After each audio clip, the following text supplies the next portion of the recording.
Oh, what a crazy trailer. Well, Valor Mortis surprised everyone at opening night live with its intense looking combat, stylish historical grotesquerie, and a certain je ne sais quoi, which I believe is French for exploding a zombie's head with your pistol. But here to tell us more about Valor Mortis is game director Radoslav Bratushnik. Hi Radoslav, how are you today?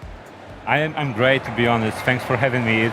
It's quite some exciting time right now for us because we've been working on this game for the last 2 years, and it's just amazing. The whole reception of the trailer, of the gameplay also is great, and we are very happy to be here at Gamescom and share the news about our title. I bet it's exciting, and thank you so much for coming to talk to me and nerd about Souls. I'm really excited to dig into it. So you did just reveal the game at opening night live here at Gamescom. You've got playable demos, the booth and things like that. It's a very exciting time. How's that been for you personally and the team? Well, it's been great so far. I mean, I just mentioned that we put a lot of passion into it, a lot of hard work, and seeing the reactions of the players. I mean, also the genre that we are working on. It's something quite demanding and challenging to make, especially in the first-person perspective that we are working on. I bet. We'll get onto that in just a second because I want to know more about that. But tell us about Valor Mortis. What is it, and what was your development vision for it? Sure, so Valor Mortis is our most ambitious, the biggest project in One More Level's history.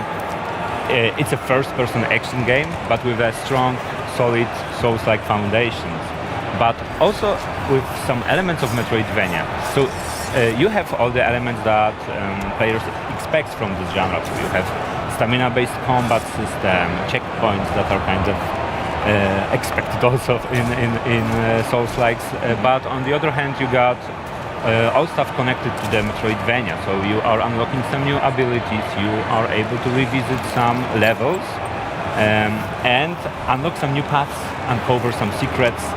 And on top of that, there is this Ghostrunner DNA.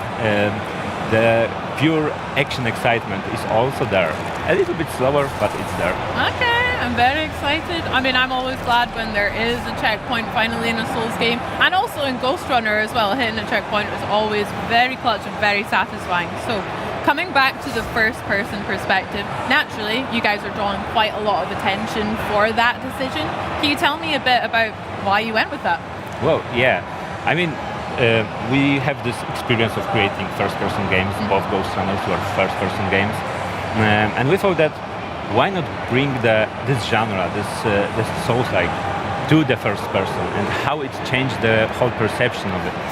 You know, it's a little bit a challenge, of course, because of in Souls-like you need to check the enemies, the animations, the behavior of the enemies. So in the first-person perspective it's a bit tricky, but we have our own way to do it. We have a couple of features that help players understanding their surroundings, and also the distance between you and the enemy. And also I think what's very important is that in the first person you feel way more immersed. Like you're not observing your hero from the third person, you are the hero.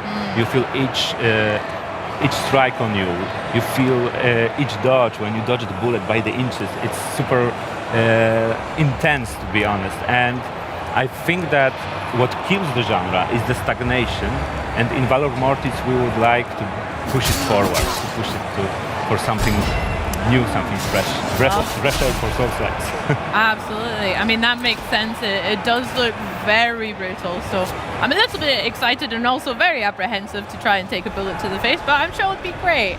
Now, the setting of Valor Mortis kind of reimagines a particularly brutal chapter of history set during the Napoleonic Wars as well. Can you tell us a little bit about why you went with that setting for the time and place? How did you land on that? Sure. So for us, it was, to be honest, we were looking for a setting that is both grounded but also epic at the same time.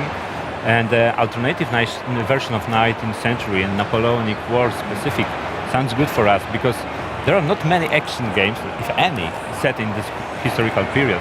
And it all comes with our dark twist. I mean, there is the corruption that is consuming the world from the inside.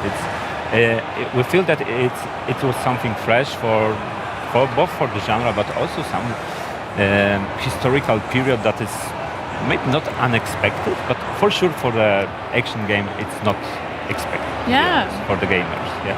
That makes sense. I mean, you're right. I can't think of any that are set then, so apologies if there are, but I can't think of any right now. But there are games like maybe Lies of P and Clair Obscur we've had recently that are similar to this, but this feels like a really cool era to kind of explore and develop as well. Yes, I agree, but there are some games in 19th century that are more set into the Victorian era, not like the beginning of 19th century. So yeah, so we feel good about it. Yeah. Nice, very cool. We were speaking a little bit backstage about obviously Ghostrunner and yourselves. They're very known for this kind of sci-fi setting, whereas again, Valor Mortis, we're going into Napoleonic 19th century. Personally, have you and the team had more fun kind of developing in a sci-fi environment, or have you really enjoyed this kind of fantasy historic time as well? Well, I think that it's refreshing for us to change the approach right now. We created 2 titles in the cyberpunk theme, cyberpunkish setting, let's put it that way, sci-fi kind of. And now, it's more grounded, more historical, but also with this horror aspects that are visible there, and it's great. It's something fresh for us, and we feel good about it also, yeah. Yeah, we saw some horrors for sure in the trailer. And, you know, speaking about horrors, we've got the kind of backdrop of war and the horrors that entail with that. So a very real idea of horror mixed in with other fantasy parts. But Valor Mortis looks like it leans into that for sure. And what is the idea of war that you guys are exploring here? Is it just kind of to be killed or to kill, or are you going a little deeper with the thinking in that? Yeah, it's deeper. I mean, it's the horrors of war in general are the main theme for this game, but also there is more than that. We have the message in the game that there are no true winners in war because everyone loses something, either their lives or maybe their humanity. And in Valor Mortis, you have this physical horror of confronting these abominations. But also you have this psychological aspect where you are a witness of some nightmarish things that are happening during the war. You play as a soldier, as a young British soldier who joined the Napoleon because of the ideals that that Napoleon stood for. And quite fast, our hero needs to reconsider his actions and his approach there, because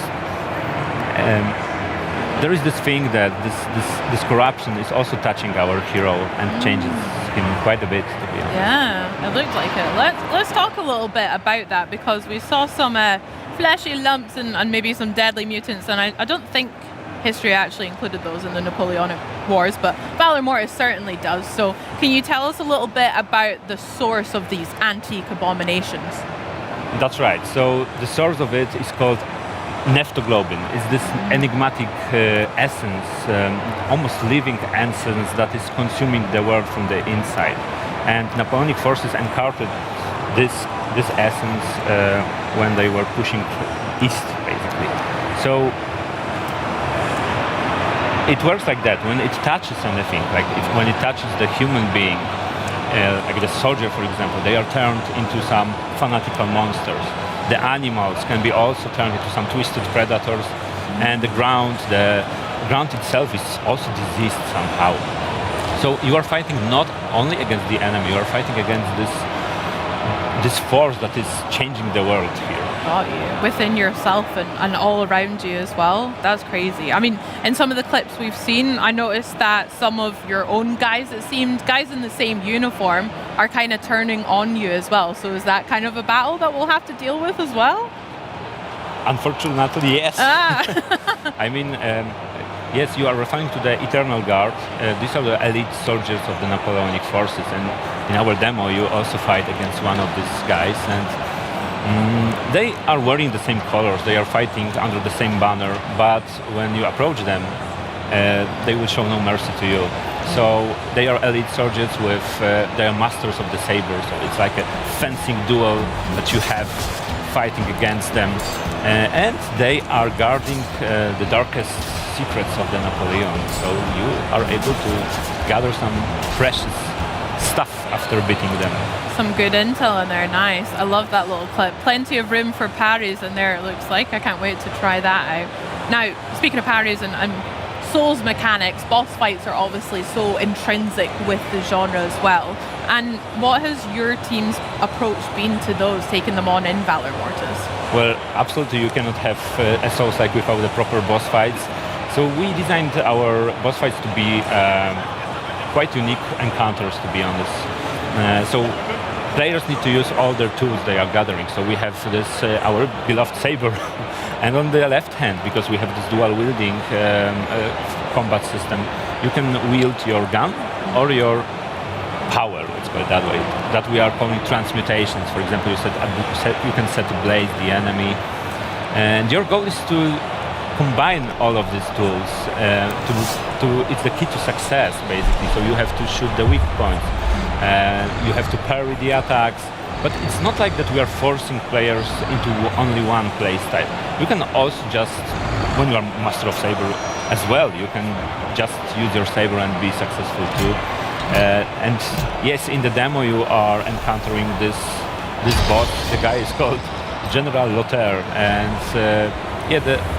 he's very powerful. I mean, he also got a set of tools, to be honest, like 3 guns on his back, and also this giant banner and this sword, and he can grab us and shoot us at the face with all 3 guns. That is so rude. So he will be a challenge, and that's how we want to create these bosses, to be memorable, and players should feel should feel pure satisfaction after beating them. Yeah. Heck yeah, I can't wait to try it out. Can I come over and have a go at it? Yeah. Sick, let's do it. Radislav, thank you so much for sharing Valor Mortis with us today. I cannot wait to check it out. And guess what? It's Xbox Play Anywhere. Yes!